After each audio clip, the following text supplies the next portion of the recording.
Welcome, everyone, to Think Big, Start Small. Very happy to see everybody here, and we have a great discussion for you this afternoon to close out Generation Hydrogen panel discussions. So I hope you're as excited as I am to be here. Before we get started, I wanted to take a moment to thank Gauthier and the entire Napter team for putting together such an amazing event. Let's give them all a hand. It's been an incredible event and incredible to see so many ideas and projects being shared here today. My name is Labarces, and I'm the managing partner for fuelcellworks.com, where for the last 22 years, we've been the leader in the hydrogen news and intelligence worldwide. So I've had the distinct pleasure of seeing our industry grow from its early beginnings to what it is today.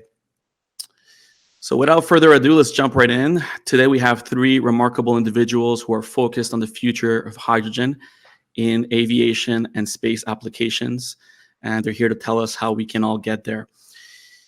First off, we have Sneha Benjamin, who is a system engineer responsible for payload development. She is part of the Technical University of Berlin's Lunar Ice Extraction and Electrolysis team, so LUIEE for short. The LUIEE team is composed of 6 members along with 2 academic supervisors, and their objective is to develop and demonstrate a remotely controlled rover for the exploration, extraction, and processing of lunar water ice using key in situ resource utilization technologies for the future moon village. So Sneha, with that being said, I'll invite you to join us on stage and tell us a little more about your project.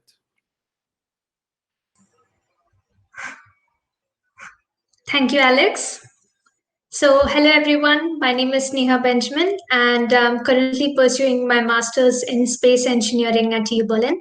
Today, I'm representing my team, that is LUIEE, which stands for Lunar Ice Extraction and Electrolysis. So, this is a student project which is currently under development by the master's students at TU Berlin. And we are one of the 13 teams which is participating in the IGLUNA field campaign. So this field campaign is currently being organized by Space Innovation, formerly known as the Swiss Space Center. So what is the motivation behind our project?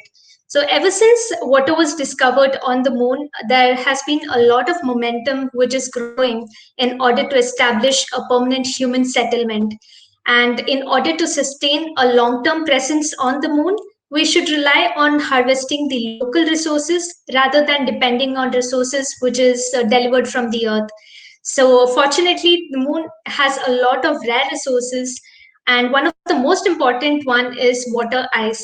And this is one of the motivation why LUIEE was formed, because we would like to extract this water ice for further processing. So this is exactly a graphical concept of how LUIEE works. And our LUIEE system consists of a main rover, which with 2 important payloads. The first is the melting mechanism, and the second one is the extraction and collection mechanism. So the rover goes to the extraction site, which contains the ice deposits. And once we are there, the melting mechanism, which consists of the lens mirror configuration, it collects the solar radiation and it concentrates to a bright spot for melting the ice. And we have also developed an extraction and a collection mechanism, which is called as a vaporization chamber. So you can see the chamber over here. It can be easily deployed, and it will create a sealed chamber in order to collect this rising water vapor. And this water vapor would be condensed and stored as water on board the rover. And once the extraction is done, this rover will navigate to an electrolysis hub wherein the extracted resources can be electrolyzed into its constituents, that is hydrogen and oxygen. And in the long term, these extracted resources can be used as a rocket propellant or rocket fuel for transportation and also for life support. For example, the water can be used as potable water for the astronauts for drinking, and also it can be used for growing nutritional crops.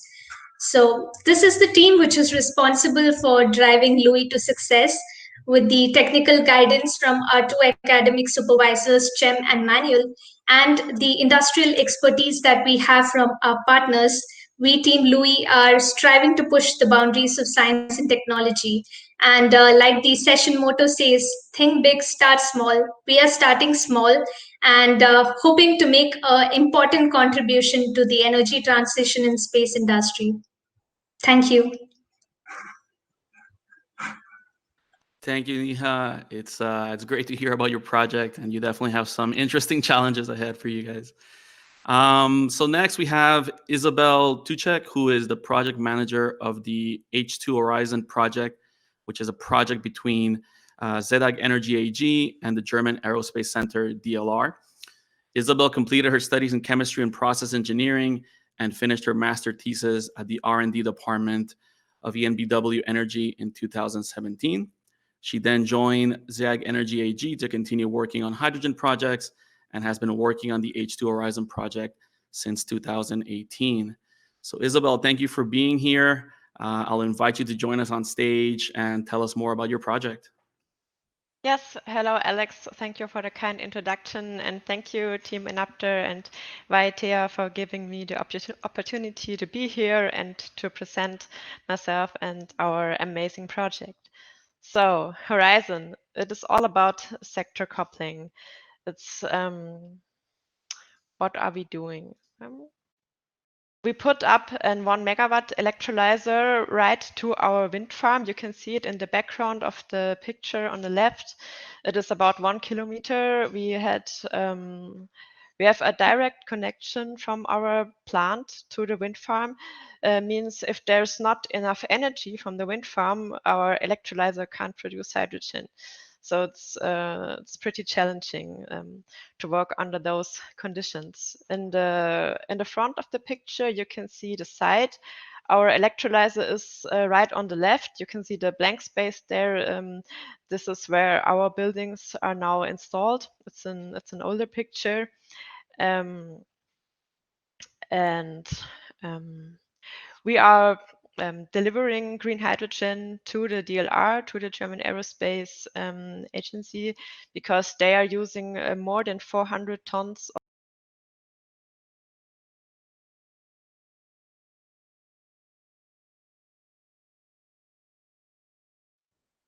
Oh, Isabelle, I think we can't hear you anymore. I think maybe you muted yourself. I think you're still muted, actually. Now? Yeah, perfect. Thank you. I don't know what happened. I didn't push anything, but yes, I don't know how much you heard. So our green hydrogen is being used for the rocket test benches on site. Even the Ariane launch vehicles are being tested on site. They use liquid hydrogen. At the moment, we only produce gaseous hydrogen at 300 bar. And we also put up 2 big CHPs in the project, which we are in the future going to run with a hydrogen natural gas mixture to make the heat and power generation for the DLR site even more sustainable. That's what we are doing. Yes, if I have some time left, I can show you some pictures of the site. In the left, you can see the big chimneys. They are 41 meters high. This is because it is kind of in a valley, and the chimneys need to meet the height of the trees. On the second picture, you can see our hydrogen trailer. That's where the hydrogen is produced in, and it's stored in there at 300 bar. On the next picture, you can see my boss with the yellow jacket standing right before the electrolyzer. And the picture down, you can see me right before the electrolyzer. It was on the open door at the DLR. And before Corona, many politicians and interested people came to site, and I was able to show them around and show them how all this works and how amazing this technology actually is. So I'm very happy to work here, and I'm looking forward to our discussion. Thank you. Excellent, Isabelle. Thank you so much for that brief overview of your project. And last but not least, we have Bertrand Gauthier from H3 Dynamics joining our panel today. Bertrand leads the operations and business development for H3 Dynamics in the EMEA region. He participated in the foundation of the H3 Dynamics group in Singapore And since 2014, he has been managing technical sales and new product strategy for the hydrogen electric aircraft propulsion business lines of H3 Dynamics. Bertrand holds a degree in energy systems engineering from Grenoble INP ENS3 and studied electrical engineering at the National University of Singapore. So Bertrand, thank you for being here. Please join us on stage and tell us about all the exciting things you've been developing at H3 Dynamics.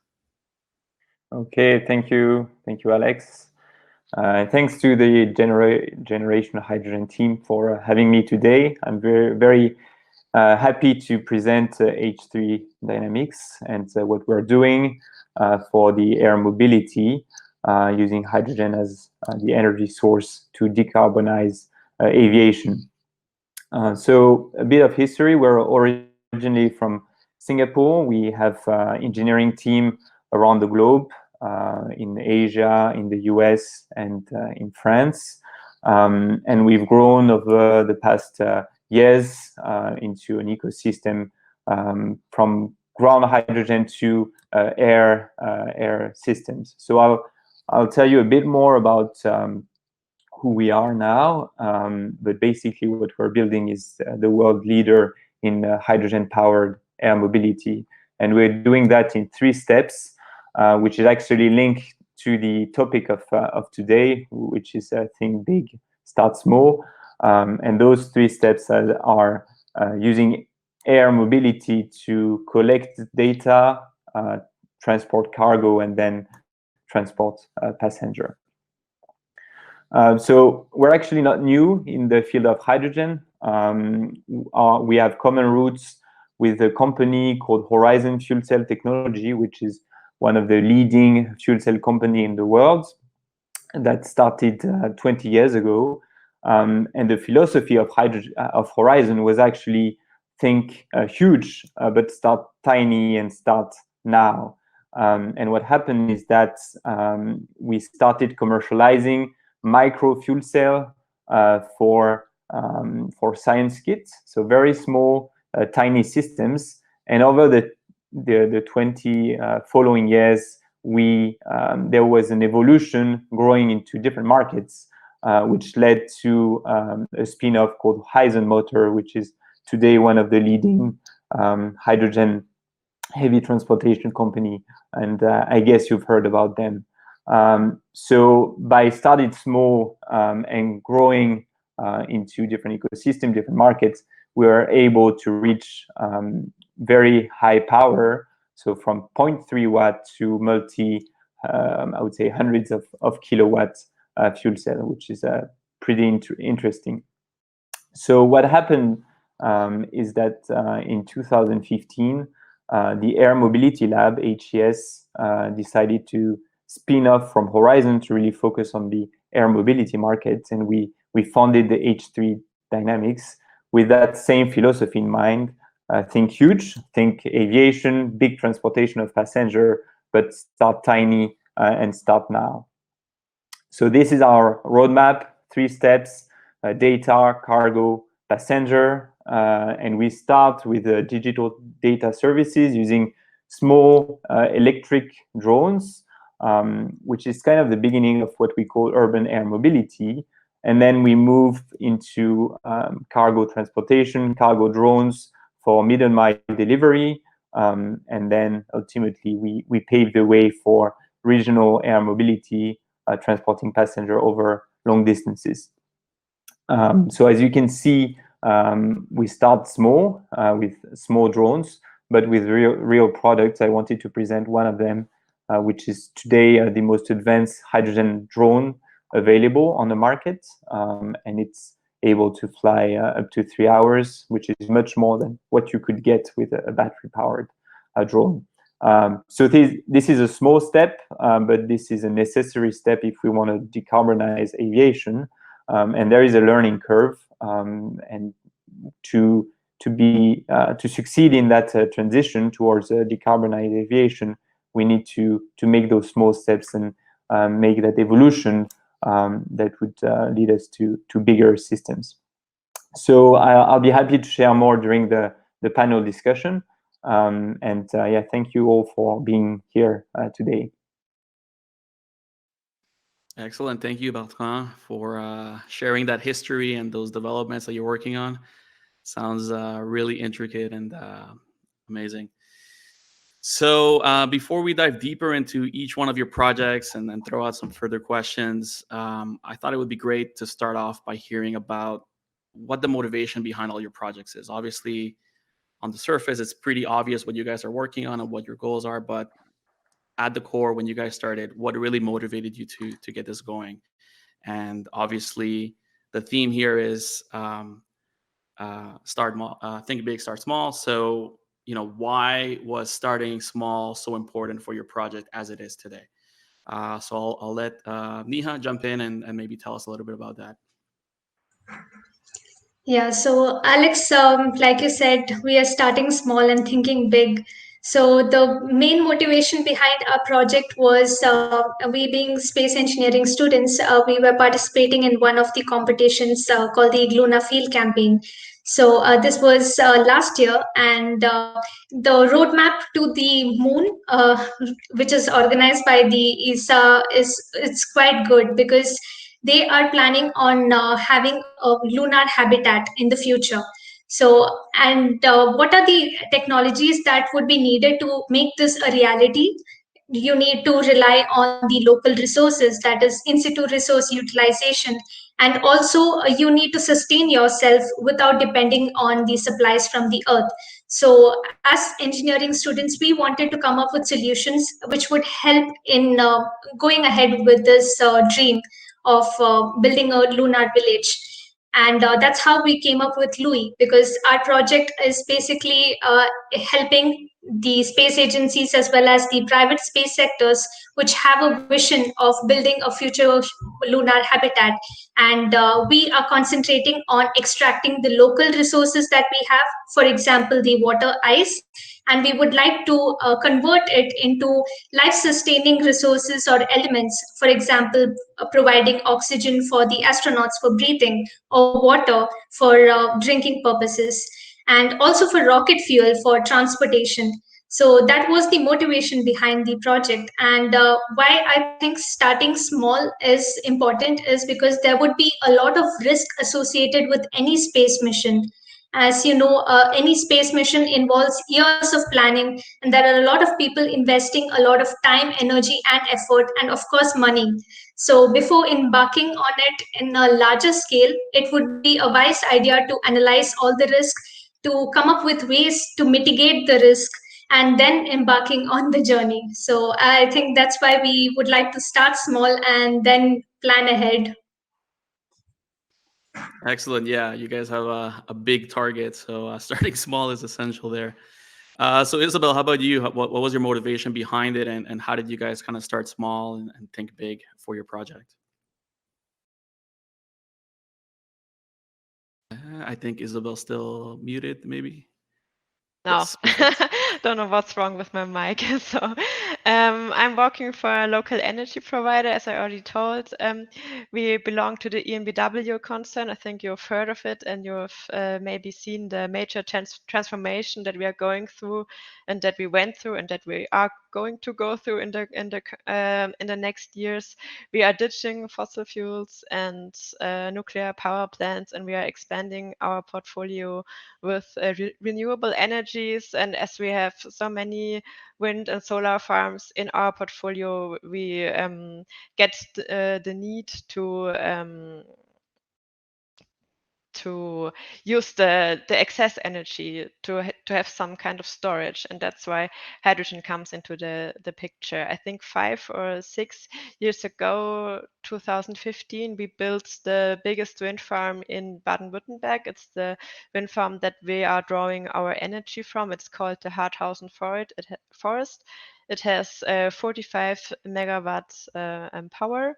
And we had some discussions with the DLR, with the German Aerospace Agency. Since they are using so much hydrogen, they came to us asking if we can build an electrolyzer which draws only energy from the wind farm, so that they can have renewable energy. So there were there was much talking going on, and at the end there was our project, H2 Horizon, which I'm the project manager now for about 3 years. So I saw the whole building of and the construction sites, and I'm witnessing commissioning at the moment.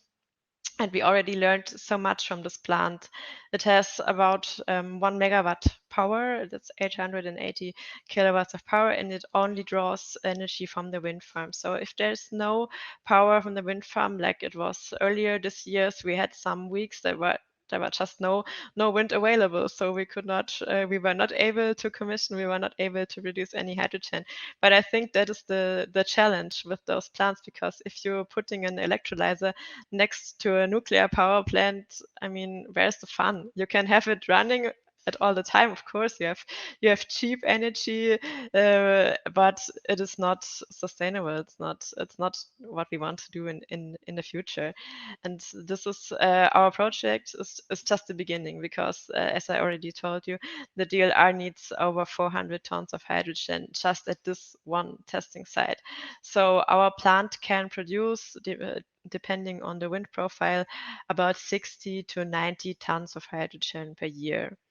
So you can see that there's a big difference. So we need to of course produce much more, and maybe in some years or in perspective, we can also build a liquefier to liquefy the hydrogen. Since we are producing gaseous hydrogen, we have hydrogen at 300 bars, and they will use it for smaller test benches, or we will use it for our CHPs, or there are also other test benches planned on the area to use, like for fuel cells or other application. And I think we're off to a good start, and we're on a good way. Excellent, Isabelle. Thank you. And Bertrand, lastly, obviously the think big, start small concept seems to be embedded into the H3 Dynamics DNA. So why was that important to you guys? And how has this helped you achieve the goals that you have so far? Yeah. Well, our mission is to decarbonize aviation. That's really our goal. And we know that aviation is a complex environment, very risky, lots of regulations. Our history comes from hydrogen, and we think hydrogen can be an answer to this decarbonization challenge. And you know that hydrogen is a complex element. So when you stack complexity, you need to find a way to reduce the risk if you want to be here tomorrow as a private company.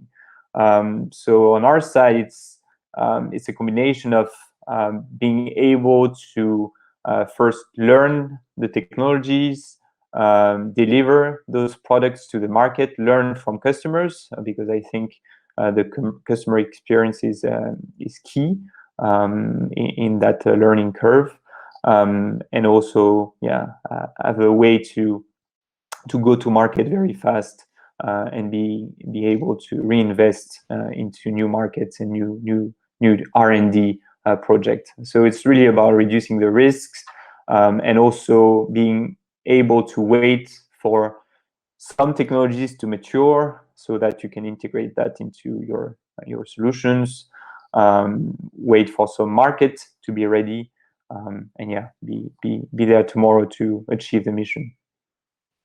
Yeah, that's definitely interesting. And since I have you here, listening to you talk, I'm wondering, you're focused on aviation, but other than aviation, are there any other fields that can benefit from your light well hydrogen fuel cells? And what do you think those fields are? Yeah, so what's really special about H3 Dynamics and HES technology is the weight. As you mentioned, we have the lightest fuel cell available, and most advanced available on the market today. Our focus is really aviation. However, we see some potential using some what we call aerospace technologies for some high-end applications.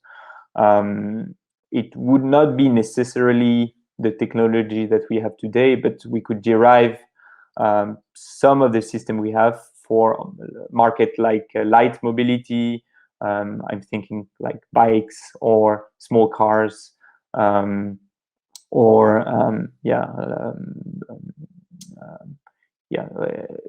remote sensing. This kind of market that could be applicable. So there are some potential, even though we really think that we have a role to play in aviation and everything that flies. Robotics is another topic. Yeah. Excellent. And maybe Sneha, you can kind of transition to you, since you're kind of flying off into space with LUIEE. And what is the main challenge that you guys have seen in transferring the technologies from demonstrating them here on Earth to actually putting them into a real application in a lunar environment that's so far away and has so many challenges that you have to face before you get there? Yeah, so like I said, LUIEE basically consists of three main elements. We have the rover and the two payloads that are involved. And the conditions on Earth are much more different than it is on Moon. So on Earth, we have an atmosphere and we have gravity, but on Moon, we do not have an atmosphere, and it is difficult to work in a vacuum condition. So when we are talking about the technologies that would be able to transfer for LUIEE, for example, we are using a single rover and which is semi-autonomous. So in case we want to scale it up to a lunar environment, what we can do is maybe add a swarm of rovers for the moon, so that many multiple rovers can work together to achieve a common objective. In this case, the objective would be the extraction of ice. And since there are multiple rovers involved, you can extract a larger quantity of ice in a very short period of time. So that could be one way we could scale it up. And even in the lens mirror mechanism that I mentioned, the size of the reflectors can be increased to a significant level, so that we can melt more quantities of ice. And working with vacuum condition is something that we are currently discussing, and maybe in the future we would be advancing to that stage.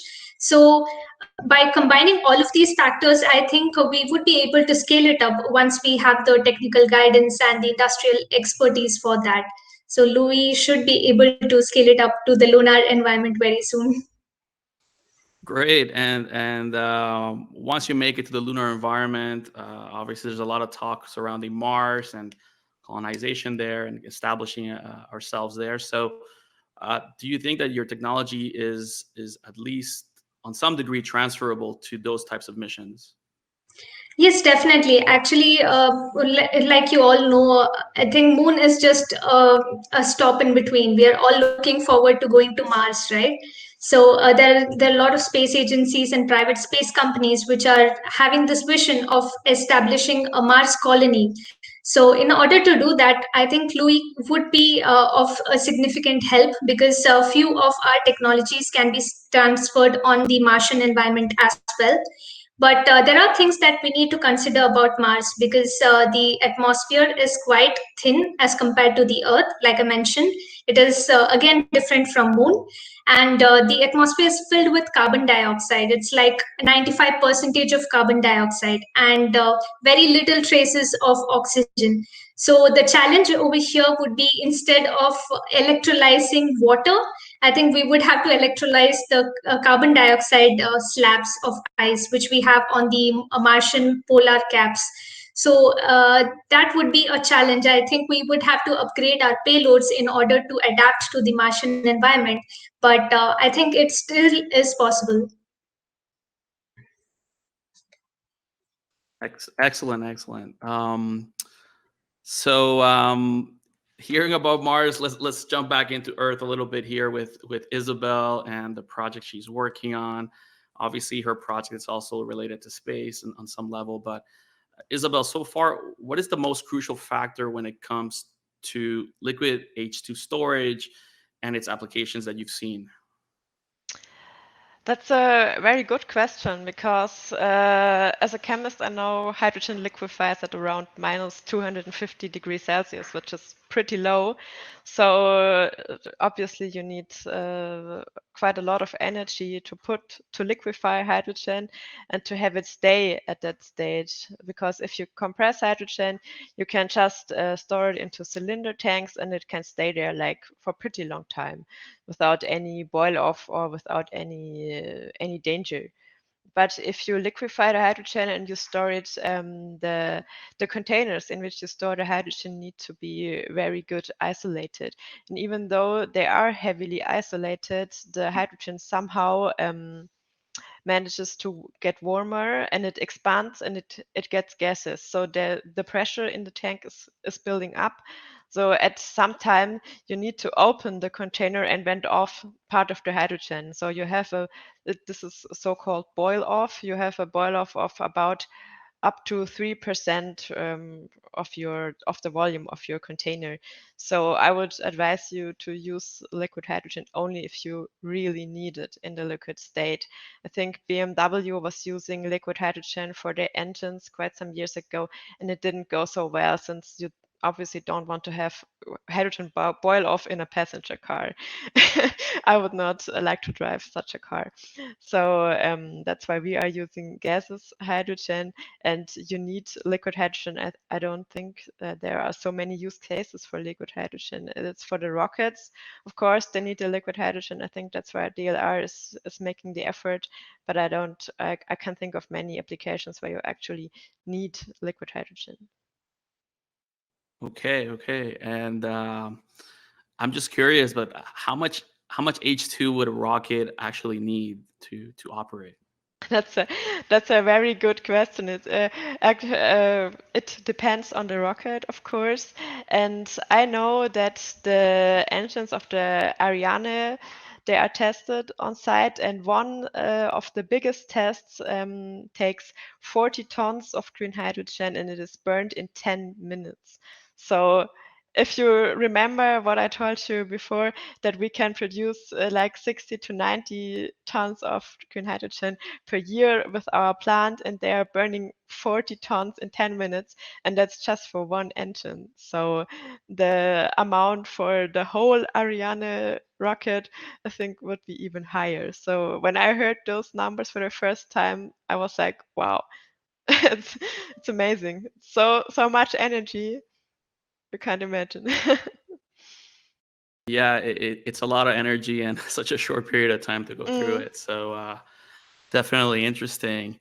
So I think maybe now that we've talked a little bit about everybody's projects, let's maybe jump to the Q&A from the audience. And looking here, we have a question for Isabelle from Sidhart Yer. I hope I'm pronouncing that correctly. Is there potential to gain carbon credits from these projects to help improve the incomes that are generated from them? Maybe. We have been talking about that, and I know that there are colleagues at the EMBW working on those kind of topics, but at the moment we are not doing that. Okay, great. How about you, Bertrand? I know that you're developing products for the customers. So how do you think that is there a potential for those carbon credits in your operations? Well, we haven't really looked into it. Maybe we should. But yeah, I believe this is if the carbon, if you get carbon credits and there is kind of carbon economy that starts to grow, of course, this type of new clean technology should benefit from it somehow. So I would say, yeah, it may be more on the hydrogen production side, and I believe the Enapter team would be more ready to answer that question. But yeah, this might impact and reduce the cost of green hydrogen in the future, which is interesting for all types of applications that will use hydrogen in the future. Excellent, great, thank you. We have another question from Mohammed Talha Ahmed Ansari. Bertrand, this is actually for you. He would like to know if you think that the control systems would have to be more sensitive and responsive if we were to move to hydrogen combustion engines. Well, so on our side, we're really about hydrogen electric, meaning that we convert hydrogen into electricity using fuel cell. I know this is a big topic in the aviation industry. Do we go for hydrogen combustion or hydrogen electric? So I'm not sure I'll be able to answer that question very precisely. But of course, there will be different control. And as it's a new gas and hydrogen is pretty volatile with some, I would say, some complex properties. Yeah, I would imagine that the level of control we need will be much higher. And same for all the elements in the on the propulsion system, on new propulsion system. You know, the level of safety that is necessary for aviation is really high. So lots of things to do there. And actually, there are new technologies coming in that should help to be more able to monitor different parts of the system, to be more reactive, to do more prognostics, to anticipate, you know, kind of the failure or different elements of the system. Perfect. Thanks for answering that. Sneha, along those lines, because I know you're working so far from your equipment once you deploy it, how does that work, the sensitivity and the responsiveness of the control? Obviously, I imagine there's a lag between sending a command and getting back a response from the rover. So how does that play into your planning and deployment?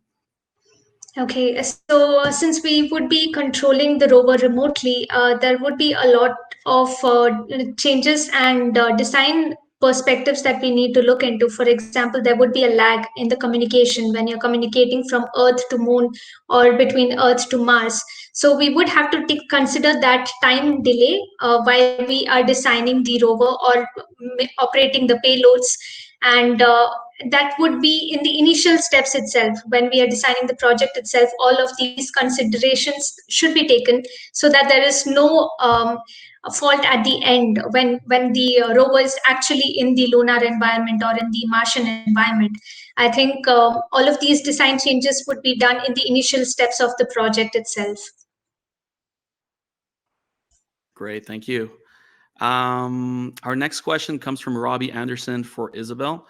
He says, I believe you said that you store hydrogen at 300 bar. Have you found that to be the optimal storage pressure, or is there another reason for storing at that pressure? Yes, thank you for the question. This was a requirement from the DLR since we are selling our green hydrogen to the German Aerospace Agency. They required it to have 300 bars since they need to store it in their on-site storages, and you need obviously you need a small difference between the hydrogen in the container and the storage. So they requested it to be 300 bar. And it's better for us if you don't go any higher so we don't lose too much energy. Great, thank you. Hopefully that answers Robbie's question. Then let's see. Another question, maybe for Bertrand from Uzai Takauglu. Hopefully I'm pronouncing that correctly. The primary purpose and objective for H3 Dynamics use seems to be lightweight energy supply. Would H2 use become irrelevant if a new lighter battery or energy storage is invented? And what would be the future of H2 and fuel cell industry if that happens? Yeah, thank you. Very good question. And I think that's it's a question that I hear a lot.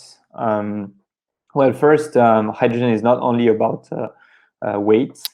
It's also about safety compared to battery, and also about refilling time. You know, the challenge with charging batteries quickly. But if I answer the, I would say, the topic of weight, we're monitoring the progress of battery technology. We can see some very promising improvements at the cell level in the lab from new battery technology. When But when you go to system and you apply that in the field, the level that you get in terms of energy per unit of weight, so watt-hour per kilo, you're much lower. So we still think that hydrogen electric as a system, so if you include the storage and the conversion into power, is superior and will remain superior to battery in the future. But of course, it's a combination of both. It's a hybridization. So you want to use the high power density battery with a high energy density fuel cell to perform different missions.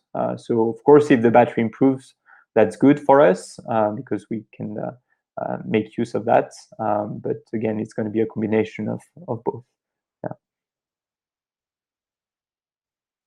Okay, and just a very quick question to close this out. Just a very brief answer, but does starting small and thinking big imply that you have to change the type of customers during your ramp up? Have you seen that in your experience, or it doesn't really apply? Yeah, of course, because you're addressing different markets. So very different companies, different geographies. I would say when you start small, you can be dealing with R&D centers, with universities, with small research team, and as you grow bigger and closer to the field and to the market, you will have more industrial companies, aviation companies. So you're changing the ecosystem, the partners, every time you change the product. So yeah, there is an evolution in there that is important. But what you want to do is make your ecosystem grow with you as well. That's beneficial for all of us. Great insights into that. So we have a couple of minutes left, and before we close out this panel, I want to end it with asking all three of you a last question, and I'll ask you guys to keep your answers really brief and to the point so that we can get through all of you. So to close out, with all your experience and all you see, how can we realize our wildest dreams, as a planet, as a species, with regards to hydrogen? What do you guys think? Let's start with Sneha, and then we'll go to Isabelle and Bertrand. Okay, so at the moment, I think one of the most major issues that the world is facing right now is climate change. And you might have heard in the space industry, there are a lot of rocket launches and testings which is done by private space companies. And this is indirectly releasing a lot of carbon dioxide emissions into the atmosphere. And this definitely has a negative impact. So what I would think would be the wildest dream with hydrogen in the space industry would be to generate a carbon neutral or a sustainable rocket fuel, which would not leave any carbon footprint behind. So I think that would significantly reduce the greenhouse gases in the environment, and it would be beneficial for everyone. So rocket fuel and sustainability, I think that's the way to go in space industry. Okay, great. And how about you, Isabelle, from your perspective? Yes. How can we realize our wildest dreams with Thank you. My wildest dreams would be hydrogen networks between pipeline networks in Germany and worldwide, because I think that the downstream infrastructure is the crucial part for upscaling hydrogen, because we know how to operate such plants and we can upscale it since electrolyzers are modular. You can upscale them pretty easily if you know how the system works and how the components works. So we need to focus on the hydrogen storage, like in caverns, or to generate some use cases. Because if you have a 100 megawatt hydrogen electrolyzer, you get many tons of hydrogen in one day. So you need to either store it, transport it, or consume it. So that's what I'm hoping, that the hydrogen backbone infrastructure is getting developed, and that hydrogen can be injected into the natural gas grid and can be used for sustainable heating and, of course, for other industrial applications. That's what I'm aiming for. Amazing. And last but not least, Bertrand, give us your thoughts on the wildest dreams for hydrogen. Well, we really believe that hydrogen can can help the transition and help to decarbonize part of our economy. Of course, it's not the only thing we need to do. It's really a race that we need to run, all of us. So on our side, we try to have an impact with our products.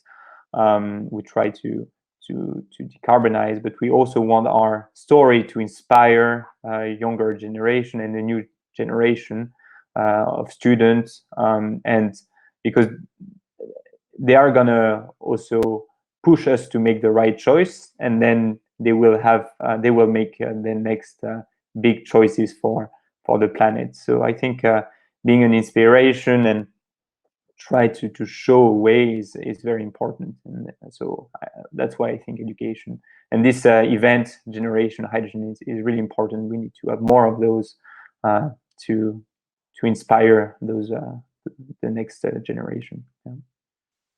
Absolutely, and I'm definitely feeling inspired after hearing the three of you share your projects, your ideas, your insights. I want to take a moment to thank you all for being here as panelists. Sneha, Isabelle, Bertrand, amazing to have the chance to speak to you. And that'll be it for this session. Thank you to the Enapter and Generation Hydrogen team for putting this together. And don't forget about the networking session that we have in a little bit. So thank you, everyone. Hopefully you enjoyed it, and we'll talk again soon. Sure. Thank you very much. Thank you very much. Thank you.